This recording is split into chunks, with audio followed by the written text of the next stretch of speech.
নমস্কাৰ। এই মুহূৰ্তৰ এটা গুৰুত্বপূৰ্ণ খবৰ। অৱশেষত নিজৰ প্ৰতিক্ৰিয়া ব্যক্ত কৰিছে অধ্যাপিকা গীতাশ্ৰী তামুলীয়ে।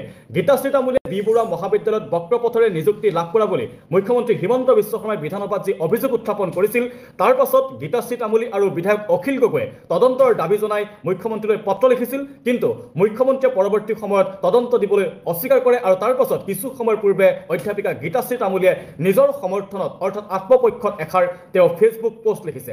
আমি গীতাশ্ৰী তামুলীয়ে কি লিখিছে সেই সম্পৰ্কত আপোনালোকক আমি জনাব বিচাৰিছো। গীতাশ্ৰী তামুলীয়ে আক্ষেপ প্ৰকাশ কৰিছে, প্ৰশ্ন সুধিছে যে মোক পাশা খেলৰ গুটি কিয় সজোৱা হ'ল।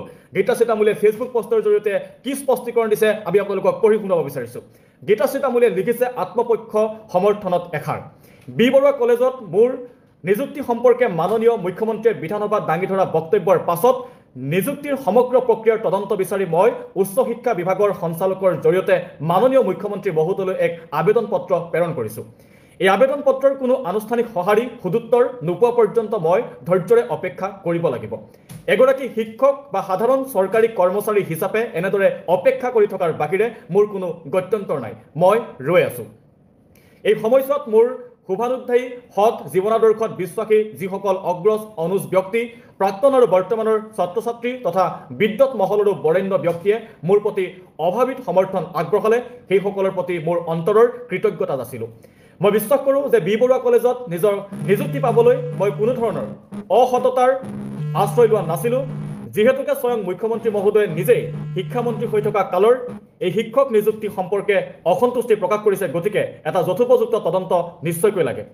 ময়ো জানিব বিচাৰোঁ 14 বছৰৰ পাছত অভিযোগ উত্থাপন হোৱা এই নিযুক্তিৰ অন্তৰালত সেই সময়ৰ নিযুক্তিৰ বিধি অনুসৰি সঁচাকৈ কিবা অনিয়ম হৈছিল নেকি?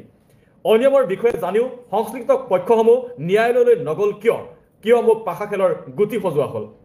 ৰাজনীতিৰ পক্ষ বিপক্ষৰ পৰা আঁতৰত মই নিজে এটি পক্ষ অভিযুক্ত, কিন্তু কি কৰিছিলোঁ? এই প্ৰশ্নৰ উত্তৰৰ বাবে মৃত্যু পৰ্যন্ত বাট চাম। আজি আছো, কাইলৈ নাই। মোৰ বাবে কোনো কথাই জনপ্ৰিয় ৰাজনীতিকে জনতালৈ দলিয়াই দিয়া আৰু কাইলৈকে পাহৰি পেলোৱা বচন নহয়। এইবুলি কিছু সময়ৰ পূৰ্বে গীতাশ্ৰী তামুলীয়ে আত্মপক্ষৰ সমৰ্থনত ফেচবুক পোষ্ট কৰিছে।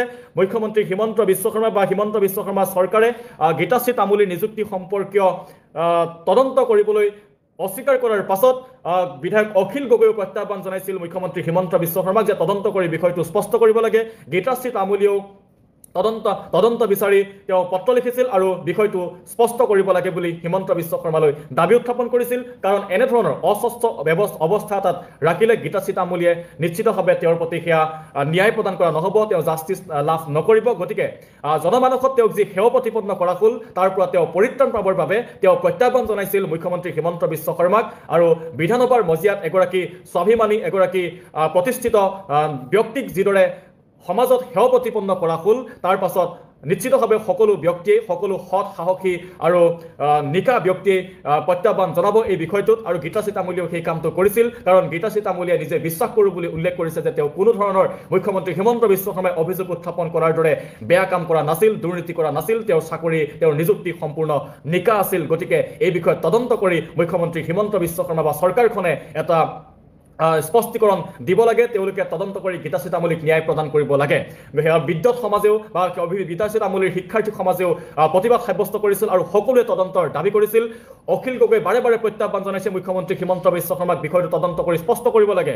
আমি ৰৈ আছো তদন্তৰ বাবে, কিন্তু হিমন্ত বিশ্ব শৰ্মাই এই বিষয়টোক তেওঁ অৱশেষত সুৰ সলোৱা দেখিবলৈ পোৱা গ'ল আৰু তেওঁ বিষয়টোৰ পৰা পলায়ন কৰা দেখিবলৈ পোৱা গ'ল। আৰু তাৰ পাছত গীতাশ্ৰী তামুলীয়ে তদন্ত নোহোৱালৈকে তেওঁ ৰৈ থকাৰ বাহিৰে গত্যন্তৰ নাই বুলি উল্লেখ কৰিছে। আৰু তেওঁ যিসকল ব্যক্তিয়ে এই সময়খিনিত তেওঁক সহায় সমৰ্থন বা ছাপোৰ্ট আগবঢ়ালে তেওঁলোকৰ প্ৰতি কৃতজ্ঞতা যাচিছে। আৰু গীতাশ্ৰী তামুলীয়ে প্ৰশ্ন উত্থাপন কৰিছে যে অনিয়মৰ বিষয়ে জানিও সংশ্লিষ্ট পক্ষসমূহ ন্যায়ালয়লৈ নগ'ল মোক কিয় পাশা খেলৰ গুটি সজোৱা হ'ল? এইদৰে গীতাশ্ৰী তামুলীয়ে প্ৰশ্ন উত্থাপন কৰিছে। আৰু গীতাশ্ৰী তামুলীয়ে জানিব বিচাৰিছে যে 14 বছৰৰ পাছত অভিযোগ উত্থাপন হোৱা এই নিযুক্তিৰ অন্তৰালত সেই সময়ৰ নিযুক্তিৰ বিধি অনুসৰি সঁচাকৈ কিবা অনিয়ম হৈছিল নেকি?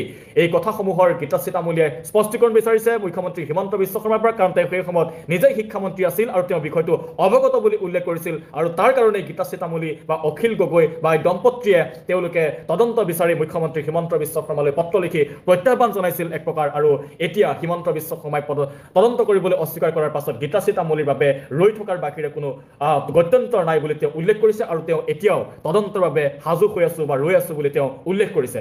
আকৌ এবাৰ আমি আপোনালোকক যদি পঢ়ি শুনাও যে আত্মপক্ষ সমৰ্থনত এষাৰ বি বৰুৱা কলেজত মোৰ নিযুক্তি সম্পৰ্কে মাননীয় মুখ্যমন্ত্ৰীয়ে বিধানসভাত দাঙি ধৰা বক্তব্যৰ পাছত নিযুক্তিৰ সমগ্ৰ প্ৰক্ৰিয়াৰ তদন্ত বিচাৰি মই উচ্চ শিক্ষা বিভাগৰ সঞ্চালকৰ জৰিয়তে মাননীয় মুখ্যমন্ত্ৰী মহোদয়লৈ এক আবেদন পত্ৰ প্ৰেৰণ কৰিছো। সুদুত্তৰ এই আবেদন পত্ৰৰ কোনো আনুষ্ঠানিক সঁহাৰি সুদুত্তৰ নোপোৱা পৰ্যন্ত মই ধৈৰ্যৰে অপেক্ষা কৰিব লাগিব।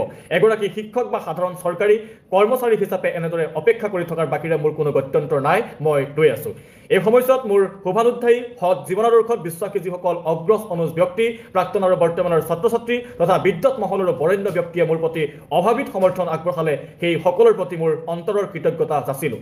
মই বিশ্বাস কৰোঁ যে বি বৰুৱা কলেজত নিযুক্তি পাবলৈ মই কোনো ধৰণৰ অসততাৰ আশ্ৰয় লোৱা নাছিলোঁ, যিহেতুকে স্বয়ং মুখ্যমন্ত্ৰী মহোদয়ে নিজে শিক্ষামন্ত্ৰী হৈ থকা কালৰ এই শিক্ষক নিযুক্তি সম্পৰ্কে অসন্তুষ্টি প্ৰকাশ কৰিছে। গতিকে এটা যথোপযুক্ত তদন্ত নিশ্চয়কৈ লাগে। মই জানিব বিচাৰোঁ 14 বছৰ পাছত অভিযোগ উত্থাপন হোৱা এই নিযুক্তিৰ অন্তৰালত সেই সময়ৰ নিযুক্তিৰ বিধি অনুসৰি সঁচাকৈ কিবা অনিয়ম হৈছিল নেকি? অনিয়মৰ বিষয়ে জানিও সংশ্লিষ্ট পক্ষসমূহ ন্যায়ালয়লৈ নগ'ল কিয় মোক পাশা খেলৰ গুটি সজোৱা হ'ল? ৰাজনীতিৰ পক্ষ বিপক্ষৰ পৰা আঁতৰত মই নিজে এটি পক্ষ অভিযুক্ত, কিন্তু কি কৰিছিলো? এই প্ৰশ্নৰ উত্তৰৰ বাবে মৃত্যু পৰ্যন্ত বাট চাম। আজি আছো, কাইলৈ নাই। মোৰ বাবে কোনো কথাই জনপ্ৰিয় ৰাজনীতিকে জনতালৈ দলিয়াই দিয়া আৰু কাইলৈকে পাহৰি পেলোৱা বচন নহয়। এইদৰে তাৎপৰ্যপূৰ্ণ এক মন্তব্য প্ৰকাশ কৰিছে গীতাশ্ৰী তামুলীয়ে। তেওঁ কিছু সময়ৰ পূৰ্বে ফেচবুক পোষ্টৰ জৰিয়তে তেওঁ নিজৰ প্ৰতিক্ৰিয়া ব্যক্ত কৰিছে আৰু তেওঁ আজীৱন তদন্তৰ বাবে ৰৈ থকাৰ কথা উল্লেখ কৰিছে। গতিকে ইয়াৰ পাছত মুখ্যমন্ত্ৰী হিমন্ত বিশ্ব শৰ্মা বা চৰকাৰখনে তদন্ত দিবলৈ সক্ষম বা সাহস কৰে নে নকৰে সেয়া নিশ্চয়কৈ লক্ষণীয় হ'ব।